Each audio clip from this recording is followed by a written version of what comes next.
Boom! Boom. Nailed it! What's your experience like as far as footlock goes? Like, have you done much or? I've done a small amount for accessing trees, but never anything this high. So I think the competition footlock climb is 50 foot, which is what this one is now. The maximum I've done is probably 20 foot. So. Okay, so this is probably going to be a bit of a test for you, a bit of a challenge. Okay, whenever you're ready.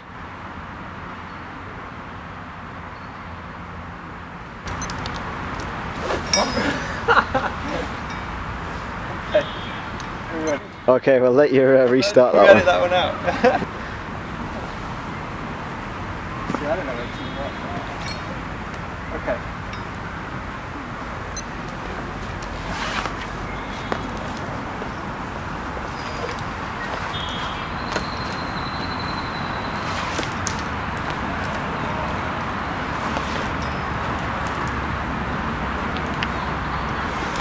Nice, Matty. Keep going, mate. Keep going. You're doing well. You're doing well.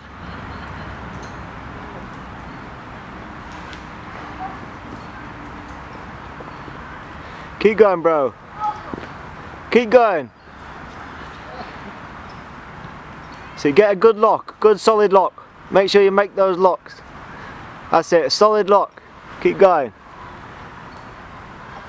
Keep going. Only 10 feet to go.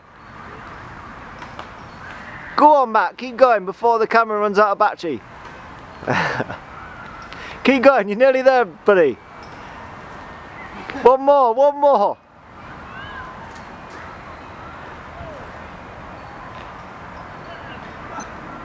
Nice. So I got 1 minute and 7 seconds. So that's your time to beat from now on.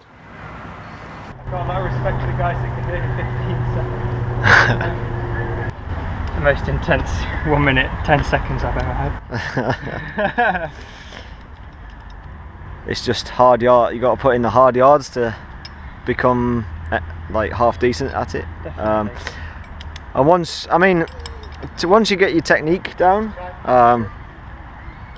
then it sort of becomes more natural, and you start missing less locks, and then obviously your speed will increase and stuff. But yeah, it's just time, doing it over and over again and building up the muscles. Like your stomach muscles are a big one, like for lifting your legs up, and obviously your arms, like for when you let go of your feet, and then sliding your inside, well, the outside of your lead foot, sliding it up the line, and then locking, and then dipping your toes, and then sliding your outside of your boot up again.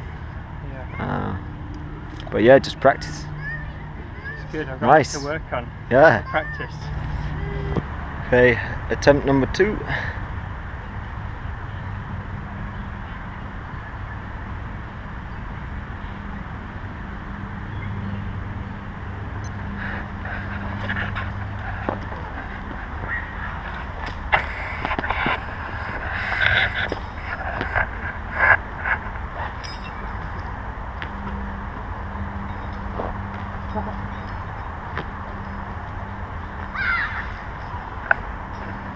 Go on, Matty, keep it going.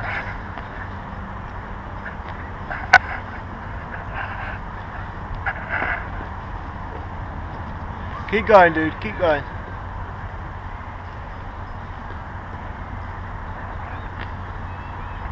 That's it, keep going, you're at 35.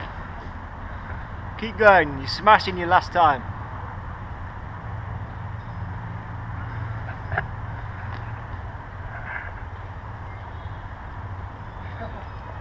Go on, keep going. Nice one.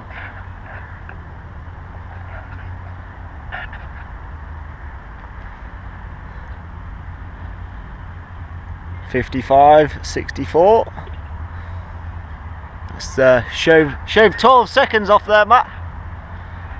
Nice one. Okay, under a minute. Yeah, boy.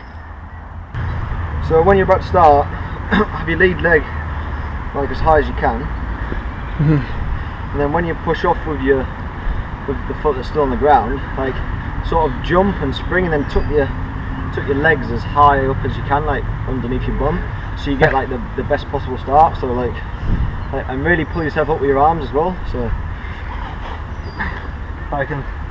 so instead of getting 2 feet off the floor, you're like already, I don't know, like 4 or 5.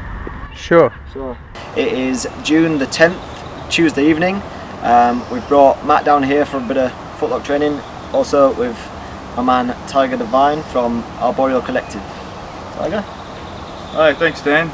We're just down here today to do a bit of footlocking with Matt, as Dan just said. The guys asked me to come along to help out to shred some seconds, offer a blitzing time on the footlock, and also to share with you a few little tips that you can use while you're footlocking. I'll talk a little bit about ergonomics as well. Like the straighter you can keep yourself to the rope, the better, because like, as soon as you start moving away from the rope, you start losing upwards momentum, and you start introducing more force. If you can actually keep your elbows directly in line with the rope as well, you'll actually minimize the amount of downward sort of exertion that you have to have. Also, if you concentrate every time you take a lock, if you can get your feet directly under your butt, then you can sit right down on that and spring yourself as straight as you can. You'll also get more upwards momentum, and it's also easier to sit down. And I'll just show you what I mean, like that. If I bring it directly under my butt, I can almost sit here without holding on. I'm just sort of keeping myself balanced in the line. You watch the really good guys in the internationals, and one stride they can get more than their height. So if you have it, your feet come directly under your butt and push directly up as straight as you can with your elbows in as close as you can, you'll have the most efficient footlock. Also, one thing to mention, when you're locking with your feet, whichever foot you actually lock with, I'm not sure if the left or right. I'm right-footed, so I actually put my left foot on top of my right. Okay.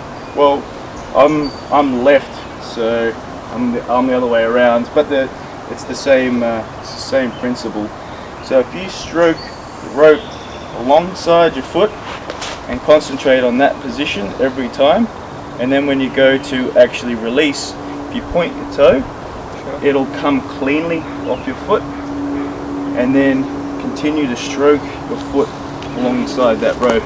Okay. So your leading leg, which will be your right leg I assume, will be continuously in contact with that, stroking upwards and downwards on the rope like that.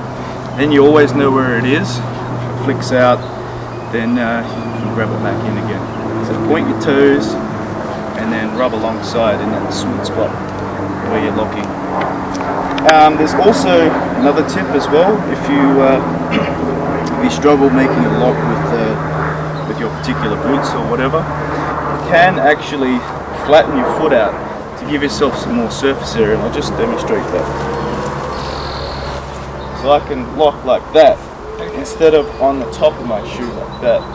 It gives you more surface area, but it also changes your geometry, so it's a little bit harder to actually continue upwards in like a really smooth, uniform way. If you try and keep yourself as balanced and symmetrical as possible, you'll get the fastest results like that. I like that you got your visor down. Otherwise it gets like in the way. I should take it off. You should take it off.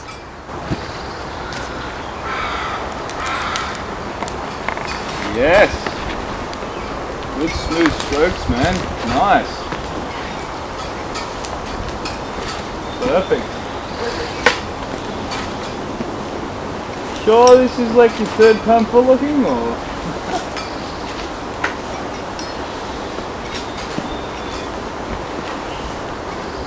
Good job, man.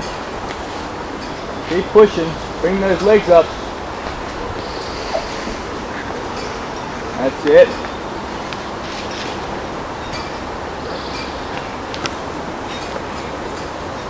Nice one, bud. Go on, Matty, nearly there, bro. Nice one, bud.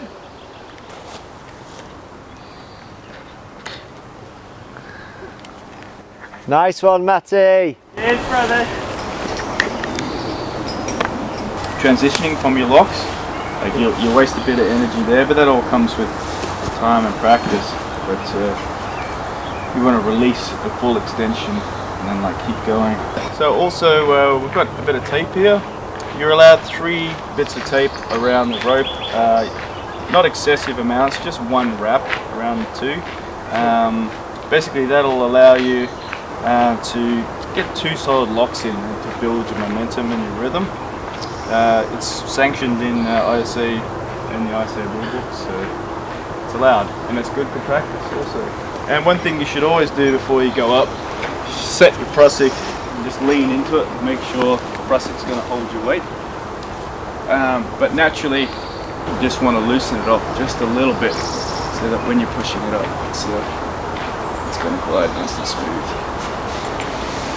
Bring it down, check that, yep, it's all set.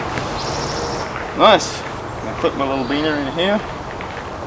But I saw that you were being conscious of your leg, your foot, sorry, fair leading the rope there. Yeah, sure. I was trying to feel it just on my boot. Well done, mate. Well done. Again. Repetition, repetition, repetition.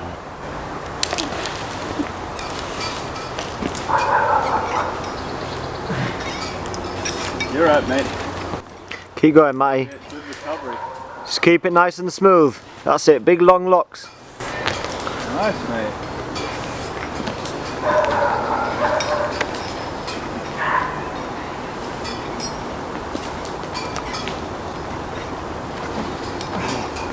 All right. Go on, Matt. Keep going. It's all part of the training. That's it. Go on, Matt. Dig deep, mate. Dig deep.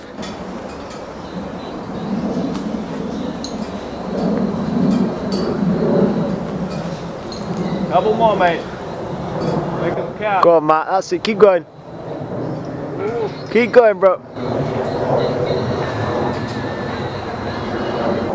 That's really good for a couple of faults, mate. Really good.